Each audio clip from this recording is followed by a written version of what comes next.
Be'ezrat Hashem Yitbarach. So we are still on Daf Gimel Amud Bet. We are now the second wide line. Okay. Tanu Rabbanan. Dine Mamonot Bishlosha. Chachamim taught Dine Mamonot is with 3 people. Rabbi Omer B'chamisha. Rabbi says that it's with 5 people. Why? Kedei shigmor hadin bishlosha. So this way, when the Torah says that you need 3 judges, he says you need to have 3 judges, which is going to be the majority. So 3 judges, which is the majority, means that you need to have 5. Says the Gemara. Rabbi Yehuda. Rabbi Yehuda. Okay? Not necessarily Rabbi Yehuda. Mechila, it's Rabbi. Yeah. Yes. It's Rabbi Yehuda. Okay? Atu bitlata milo gamar dina. Atu bitlata milo gamar dina betrei. So he says, if there's 3, we don't finish the din with 2. Hachi gamar. That's what he means to say. Mipnei she'gmar din bishlosha. That since the gmar din is going to be with 3. Okay? That means that basically he's saying that again he needs there to be 5 so that you can finish with having 3 being the majority. Alma, we see from this Kasava that he holds Tlata kiktivi, the 3 that are written bigmal din aktivi, meaning we were learning yesterday about how the pasuk says that we need 3, right? Regardless of how it goes. So he says that in that case, it comes out that every time that the pasuk is going to say we need a number, it's going to be for the Gmar Din. Says the Gemara, Megadav ba Rabbi Abahu. Rabbi Abahu was like, he said, this makes no sense. Why? So he said, if that's the case, then the Sanhedrin Gedolah is not going to be 70 or 71, it's going to have to be 141. Why? Because you need to finish with 70 or 71. Doesn't make sense. כדי שיגמור הדין ב-70. ואחד, ותהיה סנהדרין קטנה, the smaller Sanhedrin, צריכים 45, כדי שיגמור הדין ב-23. So you're going to need to have the second Sanhedrin with 45, so that the other one can finish with 23. אלא, אספלי 70 איש אמר רחמנה, משעת אסיפה 70. Okay? So he says that when the Torah says, Esfali ish, shivim ish miziknei Israel, in regards to the Sanhedrin Gedolah, okay? So that's going to be, it says, that's going to be from the time that you gather them. Not that the Gmar Din needs to be with 70, rather, from the time you gather them, they need to be 70. So the Pasuk says, what he thinks the Pasuk over here says very clearly that it's going to be shivim ish. So, but is it also Rabbi Yehuda's Rabbi's opinion? We'll see. Basically, he means it's applicable for all the Bedin, but for the Sanhedrin Agdolah. We'll see. Esvari ish shivim v'shafetu ha'eda v'itzilu ha'eda nami mishat shefitat ha'eda. Okay, and when it comes to the smaller Sanhedrin, those 2 psukim or the psukim that we use for the smaller Sanhedrin, it's going to be from the time that you judge the Eda, which is going to mean that the Sanhedrin Ketana is going to be also of 23 and not of 45, like we were saying. Hachanami v'nikra barabayit el Elohim mishat kriva shelosha. Okay, so as the Gemara says, it should be according to Rabbi Yehuda that also when the Torah says v'nikra barabayit el Elohim, and from there we learn that you need 3, right? It's mishat kriva, meaning from when the guy approaches, they need to be 3. Not when they judge, they need to be 3. But meaning that when they give the judgment, they need to be 3. Who's saying that? The Rabbi Abahu. Okay. Ela hainu tama de Rabbi. So what's the reason of Rabbi? Meaning, why does Rabbi say that you need 5 as opposed to 3? Right? If it's from the Psukim, we saw that it should technically be 45 and 141. We know that's obviously not the case. So 143. What? 143. 143. 71 times 2, that's 142, but you want majority. No, you need 71. 140, I'm sorry. You need 141. Because 70, if you need 71, is 141. He said 140. No? No, I think he said 141. Oh, okay. Sorry. צריכה 141. No, okay. Okay. Okay? So he says over here, so what's the reason why Rebbe said that you need 5? It can't be because of the psukim that we were learning till now. Right? Because if it was the pasuk that we were learning till now, we saw that you need a bigger bedin. So he says, Asher yarshi'un Elohim terei. Terei ne'emar Elohim lemata. Terei ne'emar Elohim lemata ve'ne'emar Elohim lemala. Ma lemata shnayim, af lemala shnayim, ve'en bedin shekul, mosifin alehem od echad, harei kan chamisha. So now we're gonna get into a concept called yesh em lamikra or yesh em lamasoret. What does that mean? That means that there are many instances in the Torah where there is something written either chaser or maleh. Okay? Now, based on the way we mikra, the way we read it, is it going to be the way that we read it, or is it going to be the way that it's written? Okay? So yesh em la mikra. La mikra is the way you write, you read it. Okay? Something like that. Similar concepts, but not really. We're going to see examples right now. So over here he says, it says Asher Yarshi'un. Yarshi'un sounds like it's 2. Yeah. Okay?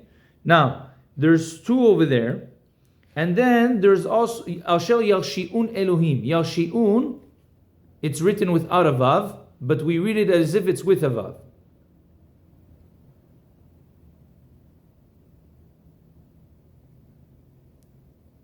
Yes? Yishalem Shenaim Lere'ehu. These are the psukim that we saw. Where would the vav be? Between the ayin and the nun? Yes. Yeah. Okay, so these are the psukim that we were dealing with yesterday. So he says over there. That's the second one. He says lemala ve'lemata. Lemala, I thought that meant the first one. Okay. What does it mean, the lemala and lemata?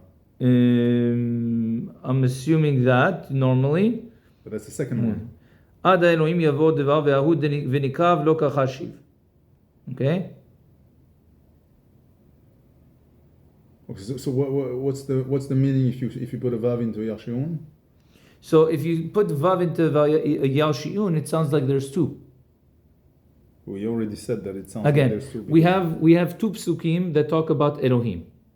Right? Now, the first pasuk we said everyone is in agreement with that what? That en dorshin techilot. Okay. We don't use the beginning for a drasha. Okay? Everyone agreed? Yeah, they both agreed, and then we said there was the opinion of Rabbi Yoshaya that he still managed to use it somehow. But everyone agrees that we don't use the first one for a drasha. Okay? He said just because you could have used a different word and you chose to use this word, that's why we need 3. Okay, but we're not going in Rabbi Yoshaya now. We're going with the second opinion that says we don't use it at all. Okay? Now, so the first pasuk we don't use for a drasha. The second pasuk that talks about the 3 judges, right? What's that? How does the pasuk go? It says, Al kol davar pesha, al shor acharamo, al se al sama, al kol aveda asher yomar ki hu ze ad ha-Elohim. That's 1. Ad ha-Elohim 1. Yeah? Yavo devar she'elehem, asher yarshi'un Elohim. That's the second Elohim. So, lemata, the second Elohim, when it says yarshi'un is plural. Mm-hmm. Right? So Yarshi'un sounds like Elohim. There's 2 Dayanim over here. So comes Rebbe and says, listen, it says Yarshi'un over here, and it's referring to 2, mm-hmm. right? Because that's what Yarshi'un sounds like. It sounds like, again, Mikra, the way we read it is 2. It sounds like 2. And then it says Elohim lemala. Asher yomar ki hu ze ad ha-Elohim yavo devar shenehen. So he says the same way that on the bottom one, the second Elohim was talking about 2 Dayanim. So the same thing, the top one is also going to be meaning 2 Dayanim. And then we know that you can't have a Bedin that is equal, right? So you need a fifth one to come and to play along, to balance the scale, to tip the balance. What does Rashi say here? Yarshi'un. Yarshi'un lashon rabim. What was that? Non, moi je fais. Third to last moi, Rashi. ah oui, pardon. Lashon rabim. Lemata. Yarshi'un Elohim. Lemala. Ad ha-Elohim yavo. וההוא. והוא דבנקרב לא כחשיב דכסב אין דורשין תחילות. Donc, qu'est-ce qu'on dit? On dit qu'il y a le premier Elohim, Yarshi'un qui est 2, et ensuite le deuxième Elohim. Non, ça fait 4. non. Ah non, le Yarshi'un, il veut dire que le premier, gamme le deuxième, ils sont doubles. Exactly. So the second Yarshi'un is coming to tell me that there's two Dayanim, and the same way that the Yarshi'un on bottom is coming to tell me that there's two, we apply it to the first Elohim in the same pasuk as well, and that means that the first time Elohim is going to be also 2. So 2 and 2 is 4. You need an extra one to tip the scale, right? And now you have 5. C'est extrapolé, hein? Why? That's what he says. It says Yarshi'un. What's Yarshi'un? Yarshi'un means 2. But you already have 2. You have the first Elohim and the second Elohim. That's it. You already have 2. Why do you need to say that they're actually double? Because again, you have one that says it like that. It's one plane. Yeah. Right? The first one. Then it comes and says Yarshi'un Elohim. It says a second Elohim in the pasuk for what? Ah, okay. So the Yarshi'un means that the second one is plural. Exactly. The second one is plural. Extrapolating, but when you're saying that the second, you could say, okay, so that's 1 plus 2, that's 3. Shalom al Israel. So no. So he says that the drasha, it can be that you're going to be in one pasuk. You're going to be using one to tell me 2, and then the other one to tell me 1. Whatever is going to be in the pasuk, it's going to have to be equal. Okay. So if the pasuk in the end is talking about 2, the beginning is also going to talk about 2, and we're going to see that Rabbanan is also in agreement with that. However, Rabbanan. Rabbanan Yarshi'an Ketiv. Okay? In the Torah, how is Yarshi'un actually written? Without a vav. Without a vav. Which sounds like it's an individual. Why do you need the vav to say that? Because Yarshi'un, the nun, is already makes it plural. Again, the concept of when in Hebrew, when I say Yarshi'un sounds like it's plural, making him Rasha. Okay? Now, the fact that I'm adding the vav is just because that's how normally I would write it if I was trying to say Yarshi'un. But in the Torah, it's written without the vav. Okay? So this is going to bring us to the concept of Yesh Em La Mikra or Yesh Em La Masoret. What's the Mikra? Mikra, the way I read it in the Torah. How do I read it in the Torah? Yarshi'un. So again, kind of with a vav. There's no vav. Okay. There's no vav, but I read it as if there was a vav. Yeah. Okay, which means that if I read it that way, it sounds like it's plural. Right. Okay. Now, if I were to read it the way it's written, how is it written without the vav? Right. So I would read it Yarshi'an. Yarshi'an is singular. So Chachamim tell me, listen, Yesh Em La Masoret. Yesh Em La Masoret. Okay, what's the Masoret? La vérité, c'est que j'ai envie de te dire que le Masoret, c'est le plural avec le. No, the Masoret is how it's written in the Torah. How is it written in the Torah? Yarshi'an. So Yarshi'an sounds singular. You were saying that Yarshi'un was the Masoret. No. Okay, yeah, I agree. Yarshi'un is the Mikra. It's a bit confusing because I would normally I would think that the Masoret is I have how it's written, and then the Masoret is to read it differently, right? But no, the Masoret is how it's written in the Torah, and Yesh Em La Mikra is how it has to be written, how it has to be read in the Torah. Okay, it's a concept that comes up a few times in Shas, so it's important to know that. Okay, so that's going to be the debate between Chachamim and Rebbe. Rebbe is going to say that we need 5 because it says Yarshi'un, right? So that's going to be 2. The first one is also going to be 2, and we need 1 to balance. That's going to be 5. Chachamim says it says Yarshi'an, which is 1. It's written Yarshi'an Mechila. It's written Yarshi'an, which is 1, which means that the one on top is also 1. And if the one on top is also 1, so we need just a third one to come and balance it out. Okay? And everywhere else, and everywhere else, according to Rebbe, is going to stay the same thing. It's going to stay 23 and 71. Okay. Amar Rabbi Yitzchak, having said this, having brought in this concept of Yesh Em Lamikra, Yesh Em Lamasoret, the Gemara is now going to talk about different situations where we have this argument as well. Amar Rabbi Yitzchak bar Yossi, okay, over here, the Hagot Vitzinim says you have to say Amar Rabbi Yitzchak bar Yosef, not bar Yossi. Okay? What do you say that? Hagot Vitziunim on the side.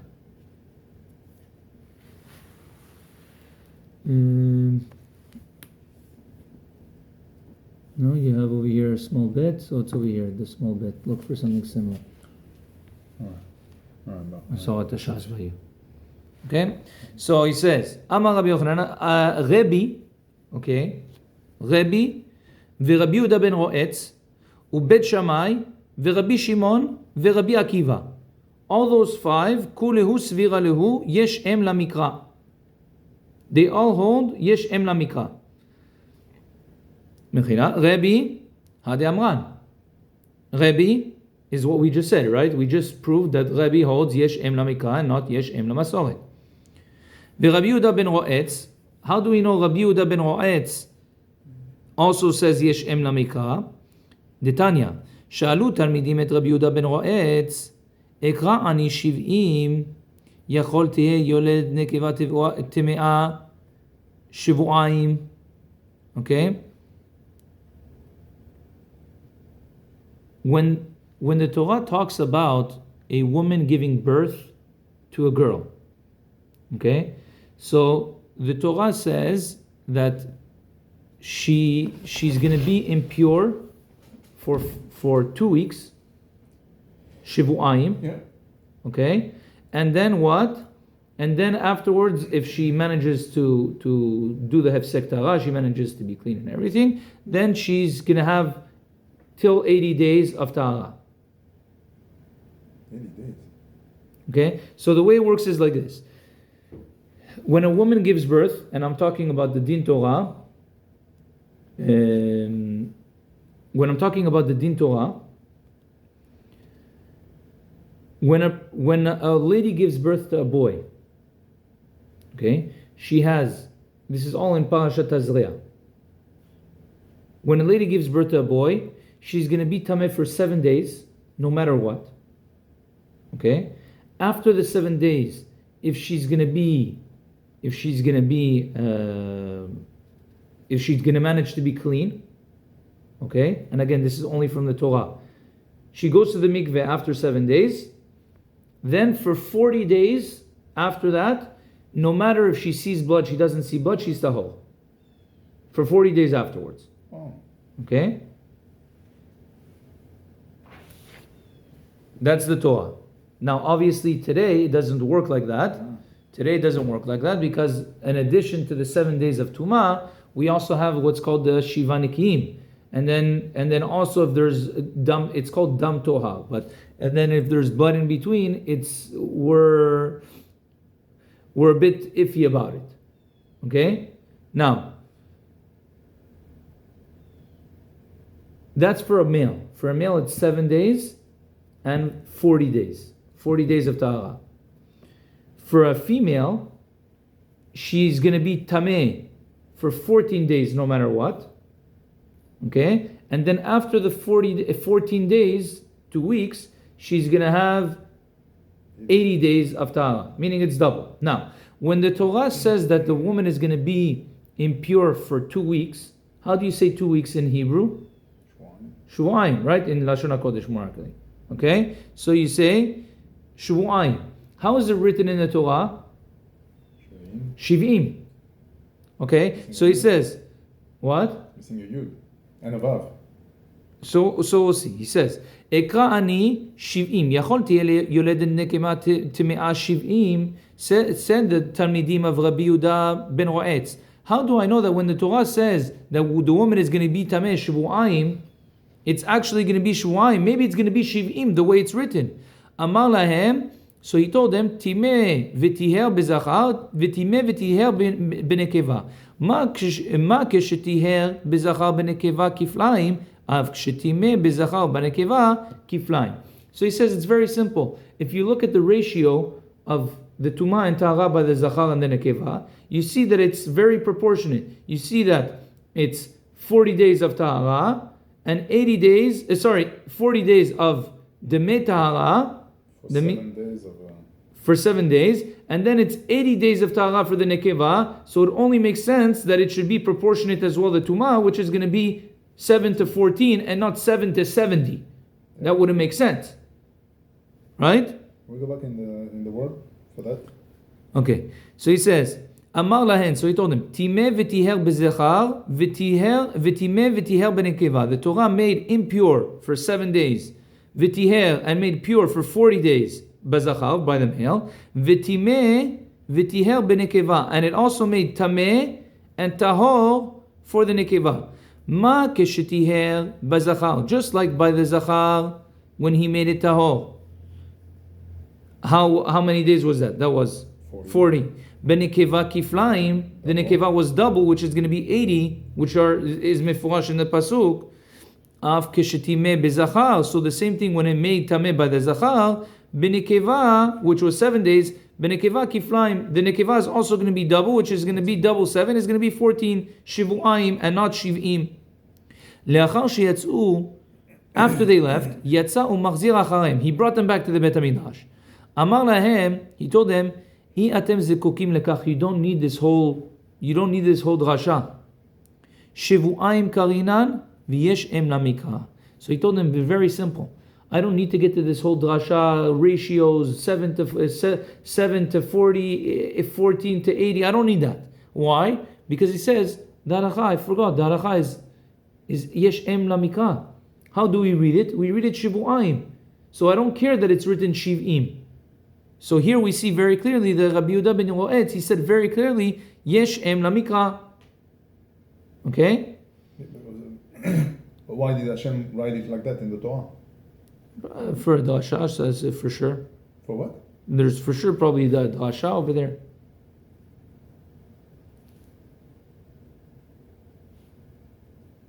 Okay, Bet Shammai, how do we know Bet Shammai holds Yesh em lamikra? Ditnan. Bet Shammai omrim, Kol hanitanin ala mizbeach hachitzon, any blood that we're going to be sprinkling on the outer mizbeach, right? The mizbeach in the courtyard, shenatinan bematana achad, that were given in one sprinkling, kiper.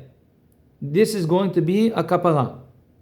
Okay, so even if you need more, it's going to be okay, even if you do only one. Shneimar v'dam zivachecha yishafech. Okay.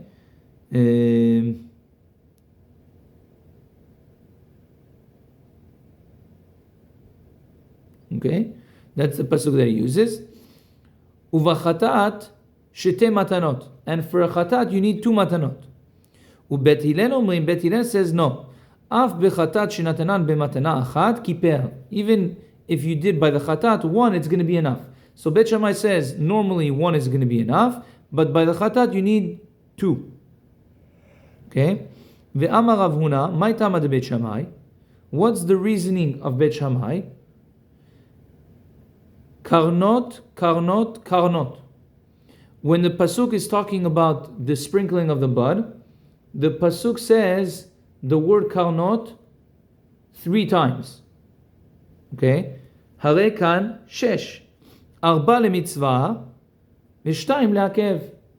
So why does it say 6? There aren't 6 corners. Right? How many corners are there on the Mizbeach? 4. There's 4. So why did the Torah say, well, the Torah said in reality, the Torah said karnot 3 times. Right? Keranot 3 times. But keranot is 2. Right? Because if you want to say it 1, how would you write it? Keren. Right? 1 corner. But every time that the Torah said it, it said karnot, which is 2, which means that it's 2 times 3, because it says 3 times the word karnot, and karnot is double, so that means 6. Why did the Torah say 6 if there's not 6 corners? So he tells me, 4 is for the mitzvah, meaning if you want to do the mitzvah, you have to do it properly. How do you do properly with 4 corners? But the Torah is telling us that the obligation is 2.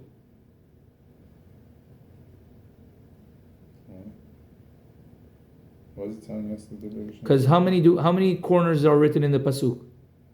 6. 6. How many corners are there? 4. 4.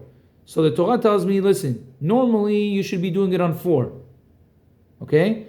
But you cannot do less than 2. How do we see that? From the fact that it says 6 times and there's only 4 corners, and the Torah mentions 6 corners.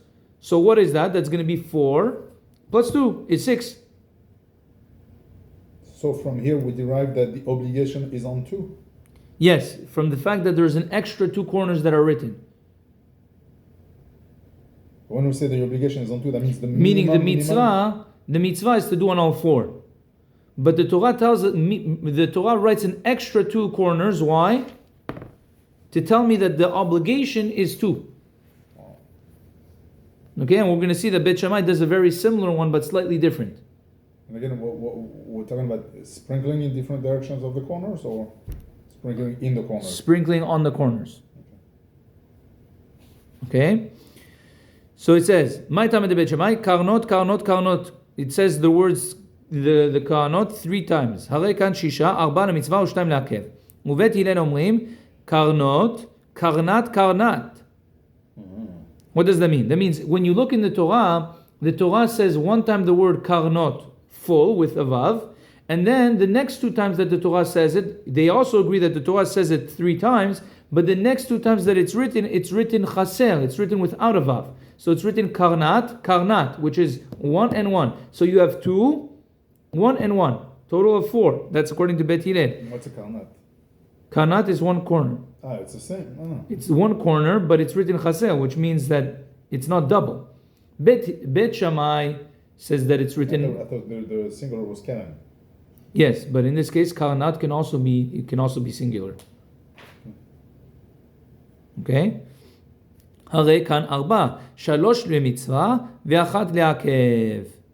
Okay? So it says 3 are for the mitzvah and one to be obligated. ואימה כולהו למצווה. So it says the Gemara, hey, wait a second. By Bet Shammai, you said that when the Torah mentioned it 4 times, it was to tell me that the mitzvah is 4 times, but in reality, if you do it, even if you only do it twice, it's okay. So maybe the same thing by Bet Hillel, that the 4 times that it's written in the Torah is only for the mitzvah, and maybe if you don't do it at all, it's going to be okay.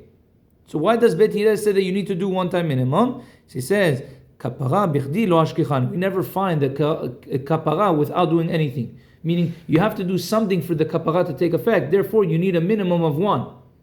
But the rest of the ones that are in the psukim, even Bet Hillel agrees that are going to be for the mitzvah. Okay, so what do we see from here?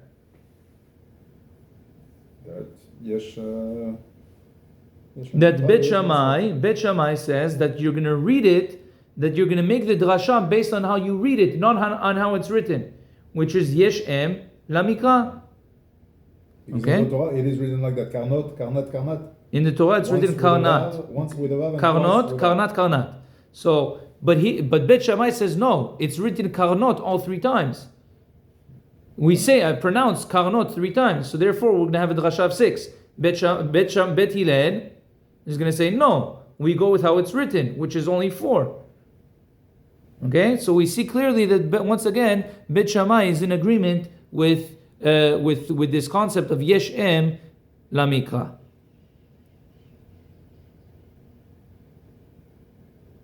Okay, we'll stop here. Baruch Adonai le'olam. Amen ve'amen.